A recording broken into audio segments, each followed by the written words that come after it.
একটা ছেলে আমাকে প্রায় 4-5 মাস আগের থেকে প্রায় কান্নাকাটি করতো, স্যার এমএ বিএড করে বসে আছি, কিছু হচ্ছে না। মানে তুমি যেখানে কাজ পাও চলে যাও, তোমার এমএ বিএডে কিছু হবে না, তুমি যেখানে কাজ পাও চলে যাও, নাহলে 30 বছর 31-32 হয়ে যাবে।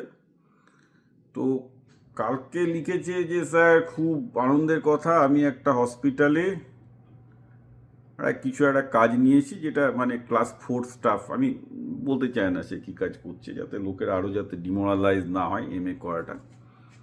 বলে স্যার আমি আমার এক দাদার সহায়তায় হসপিটালে একটা অস্থায়ী কর্মী কাজ পেয়েছি, যেটাতে আমি মানে ক্লাস 4 ক্লাস 8+ কোয়ালিফিকেশন, আমার মাস্টার ডিগ্রিগুলো জলে যাক, অ্যাটলিস্ট আমি এখন মাসে 15,000 টাকা আমাকে হসপিটালটা দিচ্ছে, আমি এই লাইনে একটু লেগে থাকলে আমি মাসে পরে 50,000 টাকা রোজগার করবো। আমি বললাম ভালো, তোমার তাহলে এখন চৈতন্যদায়ী হয়েছে, বুঝতে পেরেছো যে ডিগ্রি করে সময় নষ্ট করেছো, এখন কাজে লাগো।